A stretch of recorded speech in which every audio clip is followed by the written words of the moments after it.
Tengan todos muy buenas tardes. Hoy, como siempre, estamos aquí al pie del cañón, tratando de llevarles a ustedes toda esta información valiosa que Dios nos da con tanto amor y placer para que nosotros la compartamos con ustedes. Hoy vamos a ver la tentación, siempre dentro del tema el deseado de toda la gente, porque es demasiado importante ver las tentaciones que pasó Jesucristo, lo que él fue tentado y así como nosotros también hemos sido tentados en todo. La única diferencia es que él venció y nosotros esperamos vencer, pero por medio de él, porque es la única manera en que lo podemos lograr. Entonces hoy vamos a ver la tentación, pero primero que todo vamos a inclinar nuestro rostro y vamos a elevar una plegaria al Señor y espero que usted me acompañe conmigo donde quiera que usted esté. Incline su rostro o doble de rodillas si puede y ore conmigo. Amantísimo Padre Celestial, estamos delante de tu presencia porque tenemos el conocimiento y la fe de que nos vas a ayudar en todo este camino que tenemos en este territorio en donde somos extranjeros y nos vas a ayudar a vencer todas las pruebas que el enemigo nos ponga en el camino para tratar de no pecar o de pecar lo menos posible. Y si pecamos, abogado tenemos en ti, Padre eterno, y abogado tenemos en Cristo, Padre, y sabemos que Él nos va a defender. También, Padre eterno, te pedimos que nos ayudes a no claudicar, a mantenernos siempre firmes en la fe. Y si pecamos, abogado tenemos en Cristo y salimos corriendo a pedirle perdón a Él. Gracias, Padre, por todas estas bendiciones, por tu gracia, por tu misericordia, por tu bondad, por tu sacrificio, Padre eterno, de dejar a tu unigénito Hijo que viniera a compartir con nosotros en el más terrible de los casos de la historia humana, en donde fue ametrallado, fue vapuleado, de todas las maldades que pueden existir en el mundo se le hicieron a Él, pero Él salió más que vencedor para ayudarnos a nosotros y por amor a la humanidad. Gracias, Padre, en el nombre de Cristo Jesús. Amén. Bueno, pues hoy vamos a ver la tentación, pero la tentación la vamos a basar en varios versículos de la Biblia. Hoy siempre estoy en la mejor disposición de repetirle a ustedes las citas bíblicas porque me parece que son de suma importancia, pero el tema hoy es bastante larguito y hoy no puedo detenerme en estar repitiendo.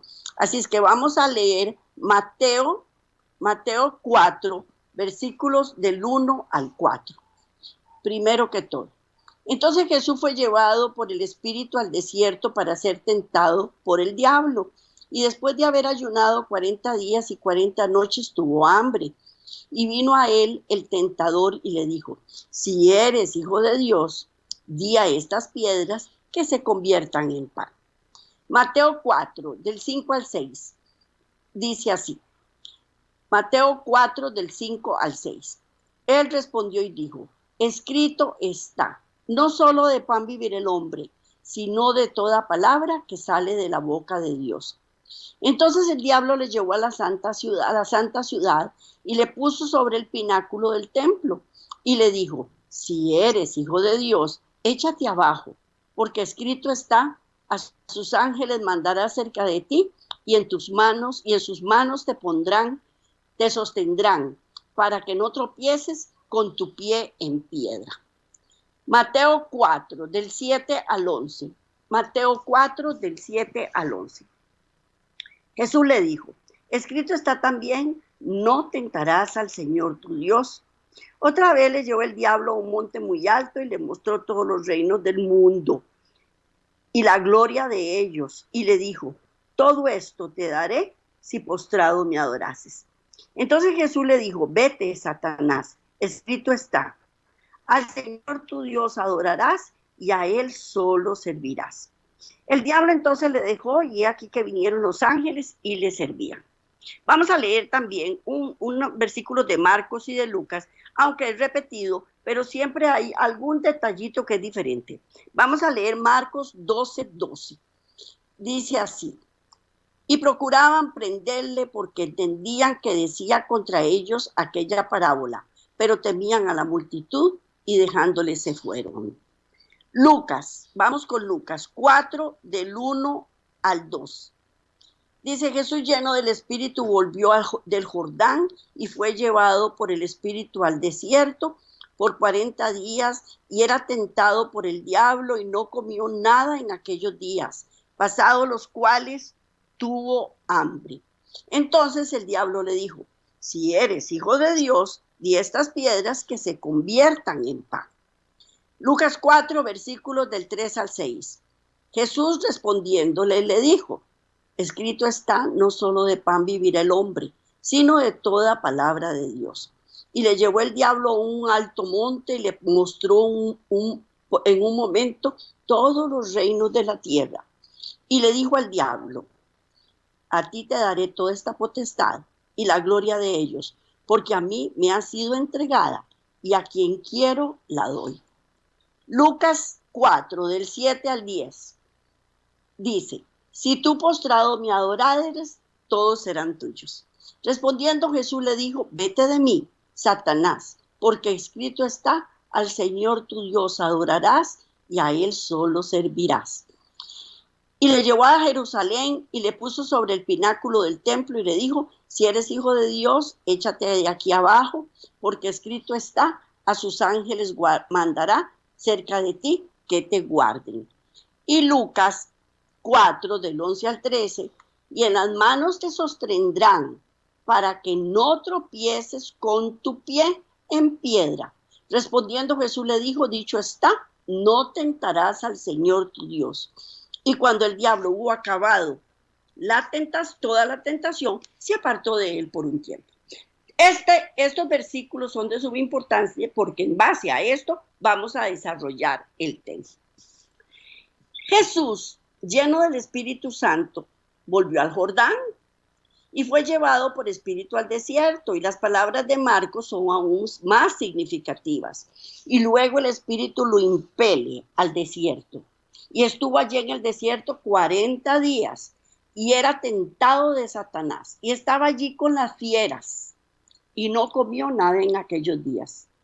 Mire, cuando yo me di cuenta que él estaba ahí con las fieras, ay, yo digo, qué fuerte, ¿qué es eso? Aunque era el dueño de la creación y de todo, pero en ese momento era un hombre de carne y hueso, como usted y como yo, y las fieras también podían atacarlo. Lógicamente que uno sabe que el Padre estaba vigilante y que no iba a permitir que le ocurriera nada. Cuando Jesús fue llevado al desierto para ser tentado, fue llevado por el Espíritu de Dios. Él no invitó a la tentación. Fue al desierto para estar solo, para contemplar su misión y su obra. Por el ayuno y la oración, debía fortalecerse para andar en la senda manchada de sangre que iba a recorrer. Pero Satanás sabía que el Salvador había ido al desierto y pensó que esa era la mejor oportunidad de atacarlo. Él fue llevado por el Espíritu al desierto. por el Espíritu. Eso ocurrió después del bautismo. Grandes eran para el mundo los resultados que estaban en juego en el conflicto entre el príncipe de luz y el caudillo del reino de las tinieblas. Después de inducir al hombre a pecar, Satanás reclamó la tierra como suya y se llamó el príncipe de este mundo, habiendo hecho conformar a su propia naturaleza al padre y a la madre de nuestra especie. Pensó establecer aquí su imperio, después que el hombre le había elegido como soberano suyo. Mediante su dominio de los hombres dominaba el mundo. Cristo había venido para desmentir esa pretensión de Satanás. Como hijo del hombre, Cristo iba a permanecer leal a Dios. Así se demostraría que Satanás no había obtenido completo dominio de la especie humana, y que su pretensión del reino del mundo era falsa.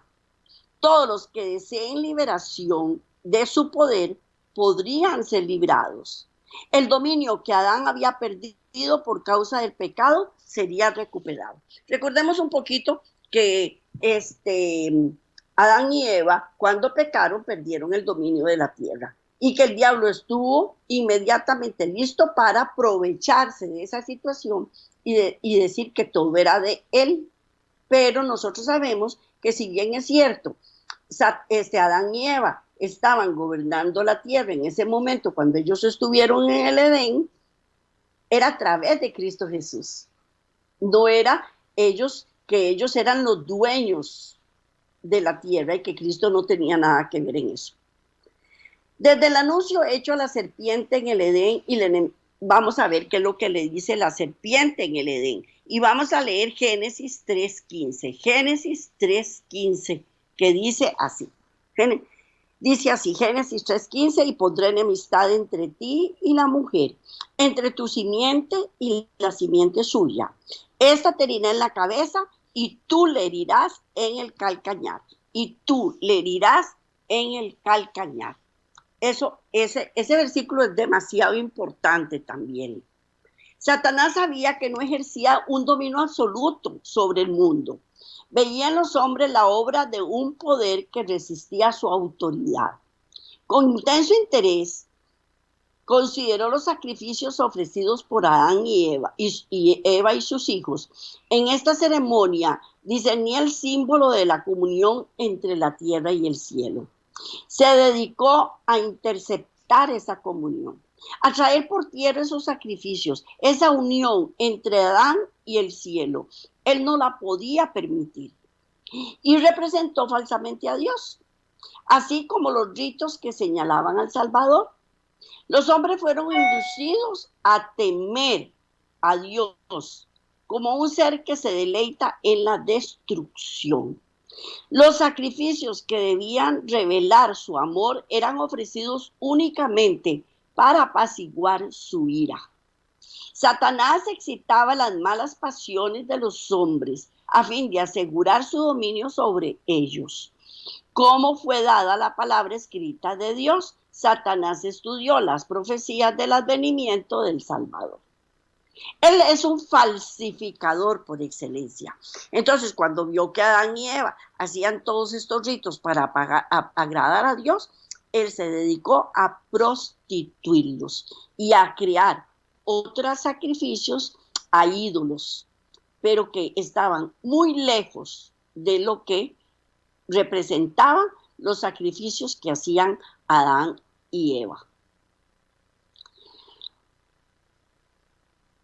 De generación en generación trabajó para cegar a la gente acerca de estas profecías, a fin de que rechazasen a Cristo en ocasión de su venida. Todas estas profecías no solo tipificaban cuando Cristo iba a venir por primera vez, sino que tenía muchas otras representaciones, y él no quería para nada que nosotros supiéramos sobre eso. Al nacer Jesús, Satanás supo que había venido un ser comisionado divinamente para disputarle su dominio. Tembló al oír el mensaje del ángel que atestiguaba la autoridad del recién nacido. Satanás conocía muy bien la posición que Cristo había ocupado en el cielo como amado del Padre. El hecho de que el Hijo de Dios viniese a esta tierra como hombre lo llenaba de asombro y aprensión. No podía sondear el misterio de este gran sacrificio. Él sabía que había de venir, pero no tenía en cuenta las consecuencias que podía presentar este sacrificio. Pero él era egoísta. Su alma egoísta no podía comprender el amor por la familia engañada, porque él no es amor, él no tiene amor. Entonces él no puede comprender esas cosas. La gloria y la paz del cielo y el gozo de la comunión con Dios eran débilmente comprendidos por los hombres, porque él se dedicó a desvirtuar estas cosas. Entonces fue socavando, debilitando todo lo que significaba ese sacrificio. Pero eran bien conocidos por Lucifer, el querubín protector. Puesto que había perdido el cielo, estaba resuelto a vengarse, haciendo participar a otros en su caída. Él sabe que él está eliminado, pero lo que quiere es llevarnos en banda a todos los seres humanos. Esto lo lograría induciéndolos a menospreciar las cosas celestiales y poner sus afectos en las terrenales. Y eso es lo que hacemos en la actualidad. Quitamos la mirada de las cosas celestiales por fijarnos en lo que nos hace falta aquí en la tierra. Pero no sin obstáculos iba el generalísimo del cielo a ganar las almas de los hombres para su reino. Desde su infancia en Belén fue continuamente asaltado por el maligno. La imagen de Dios se manifestaba en Cristo y en los concilios de Satanás se había resuelto vencerlo. Ningún ser humano había venido al mundo y escapado del poder del engañador. Él había hecho con su poder que los hombres hicieran lo que él le daba la gana. Y él creyó que con Cristo iba a poder hacer lo mismo. Las fuerzas de la Confederación del Mal asediaban su senda para entablar guerra con él. Y si era posible, prevalecer contra él. En ocasión del bautismo del Salvador, Satanás se hallaba entre los testigos porque él andaba merodeando qué era lo que Cristo hacía. Y vio la gloria del Padre que descansaba sobre el Hijo. Oyó la voz de Jehová atestiguar la divinidad de Jesús. Y desde el pecado de Adán, la especie humana había sido privada de la comunión directa con Dios. El trato entre el cielo y la tierra se había realizado por medio de Cristo. Pero ahora Jesús había venido en semejanza de carne de pecado. Y vamos a leer Romanos 8:3. Romanos 8:3. Dice así: porque lo que era imposible para la ley, por cuanto era débil por la carne, Dios, enviando a su Hijo en semejanza de carne de pecado, y a causa del pecado, condenó el pecado en la carne, cosa que ninguno de nosotros podíamos hacer. El único que podía condenar el pecado en la carne era Cristo. Y para eso, él tenía que tener semejanza de carne de pecado. Y eso fue lo que hizo. Antes se había comunicado con la humanidad por medio de Cristo. Ahora se comunicaba con la humanidad en Cristo. Antes era por medio y ahora era en Cristo, porque Cristo estaba morando en ese momento con nosotros. Satanás había esperado que el aborrecimiento que Dios siente hacia el mal produjera una eterna separación entre el cielo y la tierra. Pero ahora era evidente que la relación entre Dios y el hombre había sido restaurada. Y eso era lo que él no quería, que esa comunión fuera restaurada, porque ahora él había tergiversado todas las rituales, todo lo había tergiversado, pero ahora estaba Cristo para que se volviera a entender el origen de estos rituales. Muchos consideraban este conflicto entre Cristo y Satanás como si no tuviese importancia para su propia vida, y para ellos tiene poco interés. Y en la actualidad todavía mucha gente lo considera así. Ven las cosas sin importancia y con poco interés. Pero esta controversia se repite en el dominio de todo corazón humano. Nunca sale uno de las filas del mal para entrar en el servicio de Dios sin arrostrar los asaltos de Satanás. Porque cuando uno está metido en el gobierno de Satanás, ¿para qué lo va a mortificar? Él está feliz con todo lo que nosotros estamos haciendo y nos maneja como monigotes, ¿verdad? Pero cuando nos salimos de su canasto y entramos en el de Cristo, ahí es donde él se desespera y empieza a tratar de jalarlo a uno para que vuelva a las actitudes anteriores. Las seducciones que Cristo resistió son las mismas que nosotros encontramos tan difíciles de resistir. Le fueron infligidas en un grado tanto mayor cuanto más elevado es su carácter que el nuestro, llevando sobre sí el terrible peso de los pecados del mundo. Cristo resistió la prueba del apetito. Entonces nosotros nos ponemos a pensar del apetito, pero si nosotros no comemos, no sobrevivimos. Tan rico que es comer, sí, pero no caer en gula, no caer en alimentos que son prohibidos para nosotros, porque Cristo los consideró inmundos. Así es que lo primero que Cristo hizo fue vencer el apetito. Del amor venció del amor al mundo, amar al mundo, decía las cosas mundanales, eso también lo venció. También el amor a la ostentación que conduce a la presunción, porque si nosotros somos ostentosos, nos vamos a inflar. Nos vamos a inflar. Y si nos inflamos, nos vamos a creer que nosotros somos todo. Y nos olvidamos de Cristo. Esas tres cosas Cristo las venció. Porque Él era un Dios, no.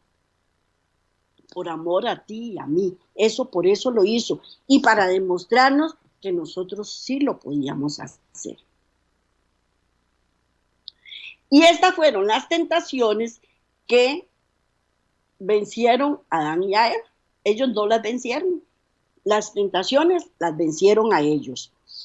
Y que tan fácilmente nos vencen a nosotros.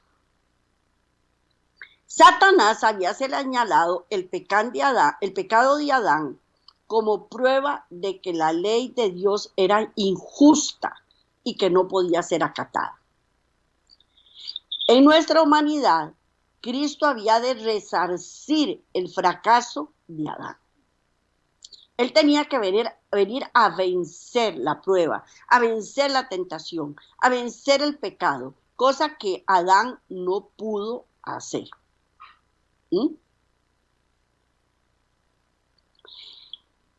Pero cuando Adán fue asaltado por el tentador, no pesaba sobre él ninguno de los efectos del pecado. Gozaba de una plenitud de fuerza y virilidad, así como el perfecto vigor de la mente y del cuerpo. Estaba rodeado de las glorias del Edén y se hallaba en comunicación diaria con los seres celestiales. No sucedía lo mismo con Jesús. Cuando Jesús entró en el desierto para luchar contra Satanás. ¿Por qué? Porque durante 4,000 años la familia humana había estado perdiendo la fuerza física y mental, así como el valor moral. Y Cristo tomó sobre sí las flaquezas de la humanidad degenerada. Únicamente así podía rescatar al hombre en las profundidades de la degradación. Recordemos que cuanto más peca uno, más se degrada física, espiritual y psicológicamente. Y Cristo, Él vino a vivir después de 4000 años. Y ya la raza humana estaba muy minada, demasiado minada. Y así como fue como Cristo vino a este mundo. Muchos sostienen que era imposible para Cristo ser vencido por la tentación. En tal caso, no podría haberse hallado en la oposición de Adán. No podía haber obtenido la victoria que Adán dejó de ganar. Si en algún sentido hubiésemos tenido que soportar nosotros un conflicto más duro que el que Cristo tuvo que soportar, Él no podría ser correcto. Pero nuestro Salvador tomó la humanidad con todo su pasivo. Se vistió de la naturaleza humana, con la posibilidad de ceder a la tentación. No tenemos que soportar nada de lo que Él haya soportado. Y en las mismas condiciones que estamos ahora. Una raza debilitada. Porque ¿qué fue lo que hizo Cristo cuando vino a este mundo? Le dio un nuevo realce a la raza humana. Pero han pasado 2000 años. Así es que vamos otra vez, por medio del pecado, degradando la raza. Degradando la raza. Para Cristo, como la santa pareja del Edén, el apetito fue la base de la primera gran tentación. Precisamente donde empezó la ruina. ¿Por qué? Porque acuérdense que a Adán y Eva se les ofreció una fruta prohibida para que ellos comieran y ellos no supieron evitar esa tentación. Y la fruta era demasiado sugestiva para ellos. Y ahí fue donde empezó la ruina. Debe empezar la obra de nuestra redención. Porque donde empezó la ruina, ahí debía empezar la obra de nuestra redención. Así como para haber complacido el apetito, por sobreponerse al apetito, Cristo debía vencer.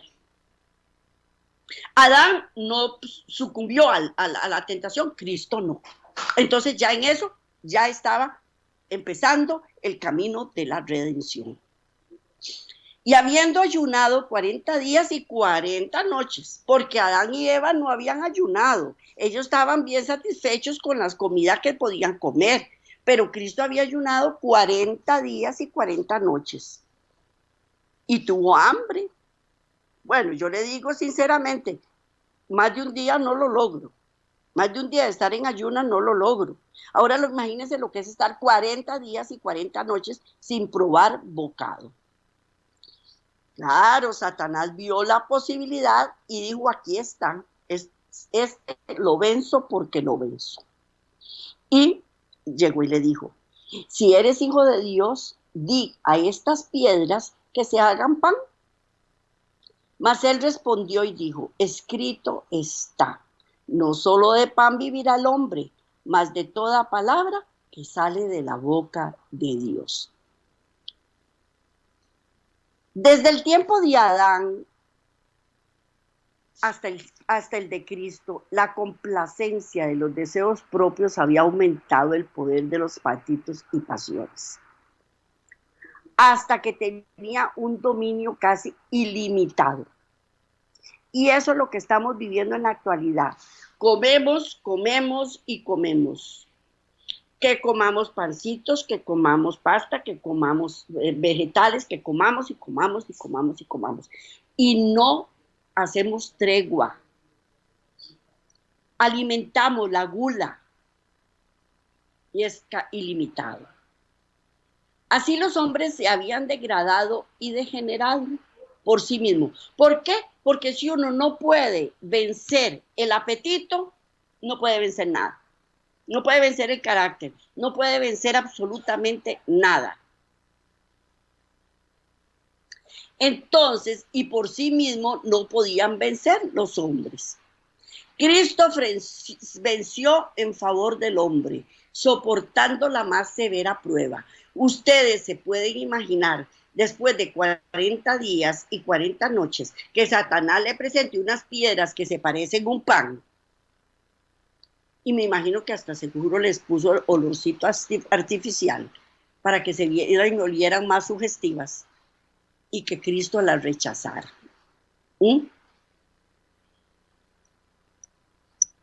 Por nuestra causa ejerció un dominio propio más fuerte que el hambre y la misma muerte.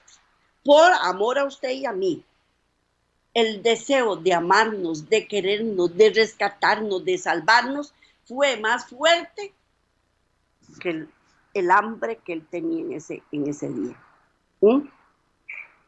Esta es la primera victoria. Y esta victoria entrañaba otros resultados, de los cuales participan todos nuestros conflictos con potestades en las tinieblas. Cuando Jesús entró en el desierto, fue rodeado por la gloria del Padre. Absorto en la comunión con Dios, se sintió elevado por encima de las debilidades humanas. Pero la gloria se apartó de él. En ese momento la gloria se apartó de él. ¿Por qué? Porque él debía vencer la tentación como hombre, sin la ayuda del Padre en ese momento. Nosotros en la actualidad por lo menos tenemos la ayuda de Cristo. Pero en ese momento Cristo no la tenía. Y quedó solo para luchar con la tentación. Esta la premiaba en todo momento. Su naturaleza humana rehuía del conflicto que le aguardaba. Durante 40 días ayunó y oró, débil, demacrado por el hambre, macilento, agotado por la agonía mental. Desfigurada era su aspecto más que el de cualquier hombre y su forma más que la de los hijos de Adán. Y vamos a leer Isaías 52:14. Isaías 52:14. Dice, ¿cómo se asombraron de ti muchos? De tal manera fue desfigurado de los hombres su parecer y su hermosura más que la de los hijos de los hombres. Más que de la de los hijos de los hombres. En ese momento, nada más, imagínese una persona que tiene 40 días y 40 noches sin comer. Bueno, primero yo creo que no existe un solo ser humano que aguante esos días sin comer. Pero supongamos que uno lo soportó. Seguro que esos los huesitos, nada más. Imagínense que está, bueno, mejor ni me lo imagino. Es casi un cadáver ambulante. Satanás entonces vio su oportunidad que podía vencer a Cristo. Como en contestación a las oraciones del Salvador, se le presentó un ser que parecía un ángel del diablo, un ángel del cielo. A él se le presentó Satanás como un ángel de luz y aseveró haber sido comisionado por Dios para declarar que el ayuno de Cristo había terminado. Y así como Dios había enviado un ángel para detener la mano de Abraham a fin de que no sacrificara a Isaac, así también satisfecho con la buena disposición de Cristo para entrar en la senda manchada de sangre, el Padre había enviado un ángel para librarlo. Tal era el mensaje que le dieron a Jesús en ese momento. Y el Salvador se hallaba debilitado por el hambre y deseaba con vehemencia alimentos cuando Satanás se le apareció repentinamente, señalando las piedras que estaban esparcidas por el desierto y que tenían la apariencia de panes. El tentador dijo, si eres hijo de Dios, di que estas piedras se hagan pan. Y aunque se presentó como un ángel de luz, delataban su carácter estas primeras palabras: si eres un hijo de Dios. Eso es una duda. Y ahí fue donde Cristo se dio cuenta que no era un ángel enviado por su Padre. ¿Por qué? Porque en esas palabras había desconfianza. Si Jesús hubiese hecho lo que Satanás sugería, habría aceptado la duda. El tentador le proponía derrotar a Cristo, se proponía derrotar a Cristo de la misma manera en que había tenido tanto éxito con la especie humana desde el principio. Y vamos a leer Génesis 3.1, Génesis 3.1, que dice así: pero la serpiente era astuta, más que todos los animales del campo que Jehová, tu Dios, había hecho. La cual le dijo a la mujer: con que Dios os ha dicho, no comáis de árbol del huerto. Eso era una duda también que le estaba sembrando a Eva. Con que Dios os ha dicho que no comáis de ningún árbol del huerto. Hasta ahí las palabras del tentador eran verdad. Pero en su manera de expresarlas se disfrazaba el desprecio por la palabra de Dios. Había una negativa encubierta, una duda de la verdad divina. Satanás trató de insinuar a Eva el pensamiento de que Dios no haría lo que había dicho, que al privarlos de una fruta tan hermosa, contradecía su amor y compasión por el hombre. Así también el tentador trató de inspirar a Cristo sus propios sentimientos. Si eres el Hijo de Dios, las palabras repercuten con amargura en su mente. En el tono de su voz hay una expresión de incredulidad. ¿Habría de tratar a Dios así a su propio hijo? Si eres hijo de Dios, porque a lo que está presentando no tiene compasión de usted. ¿Cómo es posible que lo haya traído al desierto 40 días y 40 noches sin comer?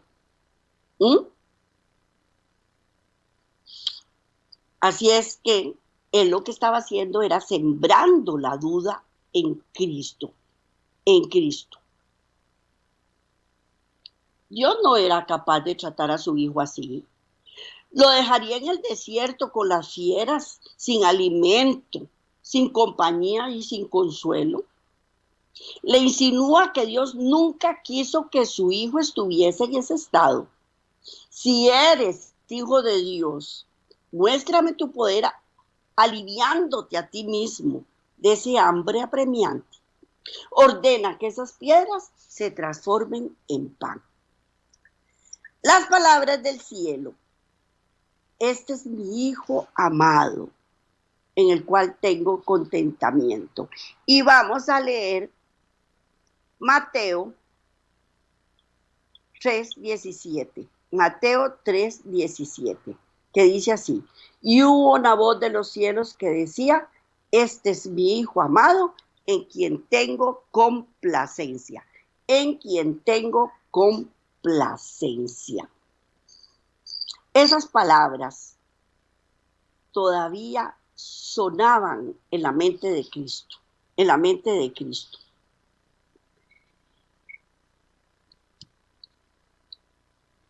Y también resonaban en los oídos de Satanás, porque él había estado presente durante el bautismo de Cristo. Pero estaba resuelto a hacer dudar a Cristo de este testimonio. La palabra de Dios era para Cristo la garantía de su misión divina. Él había venido para vivir como hombre entre los hombres, y esta palabra declaraba su relación con el cielo. Era el propósito de Satanás hacer dudar de estas palabras.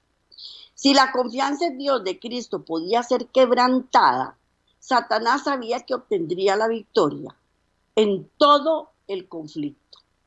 y vencería a Jesús.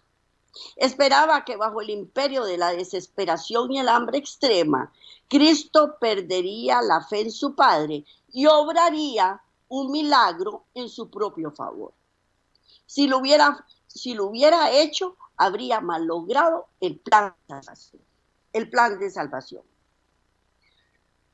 Cuando Satanás y el Hijo de Dios se encontraron por primera vez en el conflicto, Cristo era el generalísimo de las huestes celestiales y Satanás el caudillo de la rebelión del cielo, y fue echado fuera.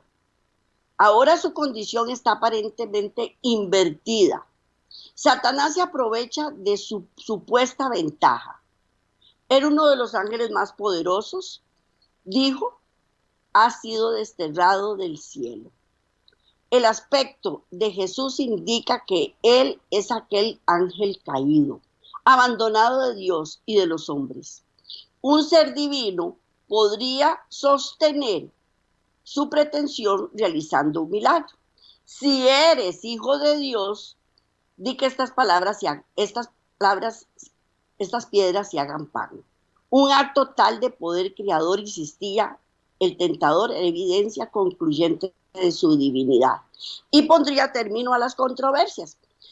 No sin lucha pudo Jesús escuchar en silencio al supremo engañador. Pero el Hijo de Dios no había de probar su divinidad a Satanás, ni explicar la razón de su humillación. Accediendo a las exigencias del rebelde, no podía ganar nada para beneficio del hombre, ni la gloria de Dios. Si Cristo hubiese obrado de acuerdo con la sugestión del enemigo, Satanás habría dicho aún, muéstrame una señal para que crea que eres el Hijo de Dios. La evidencia habría sido inútil para quebrantar el poder de la rebelión del hombre. Y Cristo no había de ejercer el poder divino para su beneficio. Había venido para soportar la prueba, como debemos soportarla nosotros, dejándonos un ejemplo de fe y sumisión. Ni en esta ocasión, ni en ninguna otra ulterior en su vida terrenal, realizó él un milagro en favor suyo. Sus obras admirables fueron todas hechas para beneficio de otros. Aunque Jesús reconoció a Satanás desde el principio, no se sintió provocado a entrar en la controversia con él. Fortaleciendo por el recuerdo de la voz del cielo, se apoyó en el amor de su Padre y no quiso hablar acerca de la tentación. Jesús hizo frente a Satanás con las palabras, escrito está, dijo. Toda tentación, el arma de su lucha era la palabra de Dios. Satanás exigía de Cristo un milagro como señal de su divinidad, pero aquello que es mayor que todos los milagros, una firme confianza en un así dice Jehová, era una señal que no podía ser controvertida. Mientras Cristo se mantuviese en esta posición, el tentador no podía obtener ventaja alguna.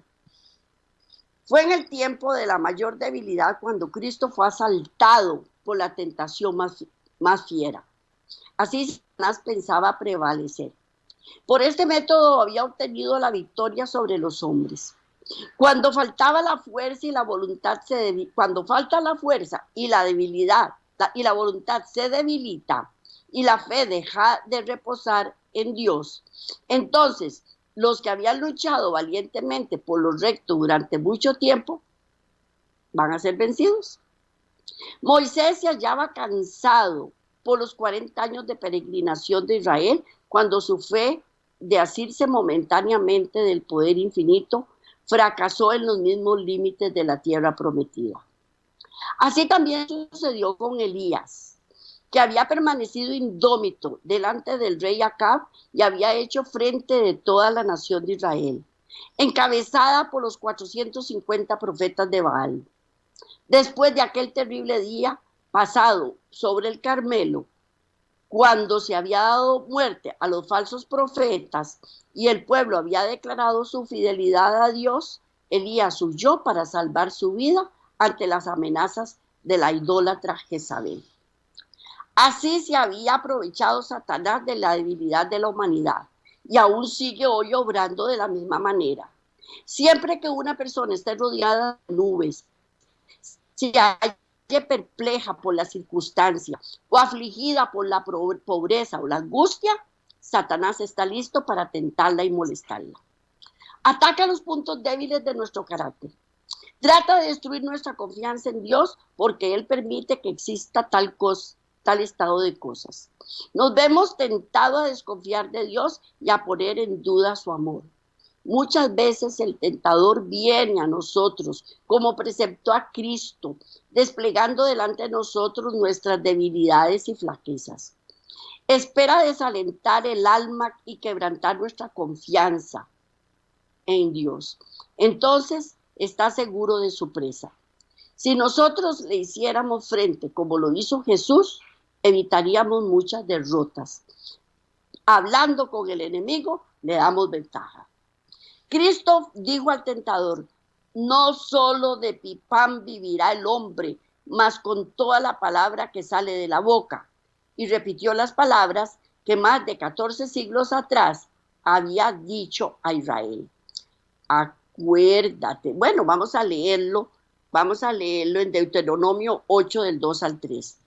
Y dice así, y te acordarás de todo el camino por donde te ha traído Jehová tu Dios, estos 40 años en el desierto, para afligirte, para probarte, para saber lo que había en tu corazón y habías de guardar o no sus mandamientos. Y te afligió y te hizo tener hambre y te sustentó con maná, comida que no conocías tú ni tus padres la habían conocido, para hacerte saber que no solo de pan vivir el hombre, mas de todo lo que sale de la boca de Jehová vivirá el hombre. Vivirá el hombre.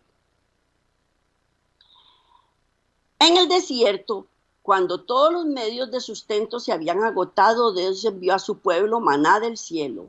Y esto es una provisión suficiente y constante. Dicha provisión había de enseñarles que mientras confiasen en Dios y anduviesen en sus caminos, Él no los abandonaría. El Salvador puso en práctica la lección que había enseñado Israel. La palabra de Dios había dado socorro a la hueste hebrea y la misma palabra se lo dará también a Jesús. Esperó el tiempo en que había de traerle alivio. Se hallaba en el desierto en obediencia a Dios y no iba a obtener alimentos siguiendo las sugestiones de Satanás. En presencia del universo atestiguó que es menor calamidad sufrir lo que venga que apartarse un ápice de la voluntad de Dios.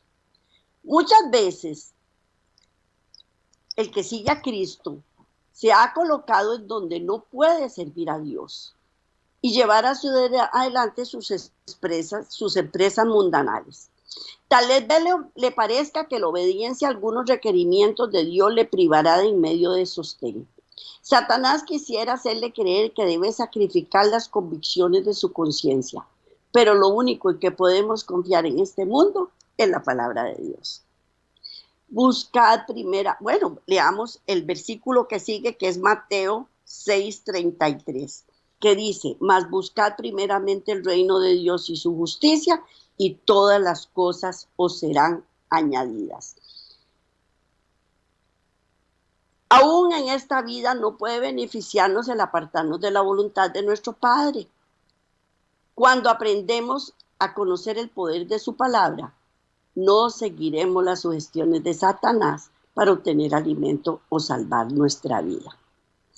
Vamos a leer el próximo versículo, que es Apocalipsis 13, del 11 al 12.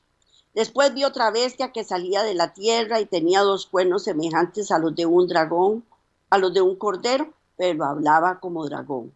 Y ejerce toda la autoridad de la primera bestia en presencia de ella, y hace que la tierra y los moradores de ella adoren a la primera bestia, cuya herida mortal fue sanada. Apocalipsis 13, del 13 al 14. También hace grandes señales, de tal manera que aún hace descender del fuego del cielo a la tierra, delante de los hombres, y engaña a los moradores de la tierra con las señales que le han permitido hacer en presencia de la bestia, mandando a los moradores de la tierra que le hagan imagen a la bestia que tenía la herida de espada y vivió. Y del 15 al 17, Apocalipsis 13, del 15 al 17, dice: y se le permitió infundir aliento a la imagen de la bestia, para que la imagen hablase y hiciese matar a todo el que la adorase, el que no la adorase. Y hacía que todos, pequeños y grandes, ricos y pobres, libres y esclavos, se les pusiese una marca en la mano derecha o en la frente, y que ninguno pudiese comprar ni vender, sino el que tuviese la marca o el nombre de la bestia o el número de su nombre. O el número de su nombre. Pero el obediente se le hace la promesa: habitará en las alturas, fortaleza de roca será su lugar de acogimiento, se les dará pan y sus aguas serán ciertas. Los hijos de Dios serán alimentados cuando la tierra esté asolada por el hambre, y no serán avergonzados en el mal tiempo, y en el día de hambre serán hartos. Aunque la higuera no florezca, ni en las vides haya fruto, mentirá la obra de la oliva, y los labradores no den mantenimiento, y las ovejas sean quitadas de la majada, y no habrá vacas en los corrales. Con todo yo me alegraré en Jehová, y me gozaré del Dios de mi salud. De todas las lecciones en el estudio de la tentación, la más importante es el dominio de los apetitos y de las pasiones. Los apetitos físicos son los que más degradan la humanidad. Mediante la intemperancia, Satanás obra para destruir las facultades mentales y morales que Dios nos dio como un don inapreciable. Mediante la complacencia de los sentidos, Satanás trata de borrar del alma todo vestigio de la semejanza divina. La sensualidad irrefrenada, la enfermedad, la degradación que existieron en tiempo de Cristo existirán antes de su segunda venida. Y será como en los tiempos de Sodoma y Gomorra. Solamente por la angustia que soportó Cristo podemos estimar el mal que representa el complacer sin freno los apetitos. Debemos sujetarnos a la voluntad de Dios.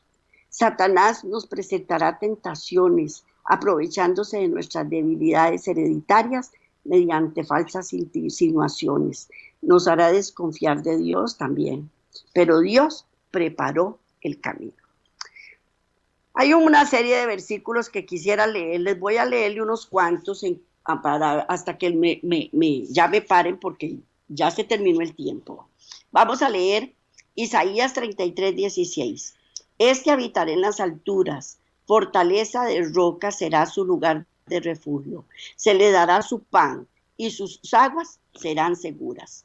Salmo 37, 19. Para librar sus almas de la muerte y para darles vida en tiempo de hambre. Habacuc 3, 17, 18. Aunque la higuera no florezca ni en las vides haya fruto, aunque falte el producto del olivo y los labradores no den mantenimiento y las ovejas sean quitadas de la majada y no haya vacas en los corrales, con todo yo me alegraré en Jehová y me gozaré en el Dios de mi salvación. Juan 16:33. Estas cosas os he hablado para que en mí tengáis paz. En el mundo tendréis aflicción, pero confiad, yo he vencido el mundo. Isaías 50, del 7 al 9. Porque Jehová el Señor me ayudará, por tanto no me avergonzaré. Por eso puse mi rostro como un pedernal y sé que no seré avergonzado. Cercano está de mí el que me salva. ¿Quién contenderá conmigo? Juntémonos. ¿Quién es el adversario de mi causa? Acérquense a mí. He aquí que el Señor Jehová me ayudará. ¿Quién hay que me condene? He aquí que todos ellos envejecerán como ropa de vestir, serán comidos por la polilla. Isaías 50:10. ¿Quién hay entre vosotros que teme a Jehová y oye la voz de su siervo? el que anda en tinieblas y carece de luz, confíe en el nombre de Jehová y apóyese en Dios. Juan 16:30. Ahora entendemos que sabes todas las cosas y no necesitas que nadie te pregunte. Por esto creemos que has salido de Dios. Segunda de Pedro 1:4, por medio de las cuales nos ha dado preciosas y grandísimas promesas para que por ellas llegaseis a ser practicantes de la naturaleza divina, habiendo huido de la corrupción que hay en el mundo a causa de la concupiscencia. Y también está el Salmo 19, que eso no lo anoté, pero se los voy a dejar para que lo lean. Salmo 119, 11 y 17, 4. Y para terminar, que Dios me los bendiga grandemente. Nos vemos la próxima semana, si Dios quiere. Corrí como siempre para poderles traer toda la información. Espero que la aprovechen y que Dios me los bendiga grandemente.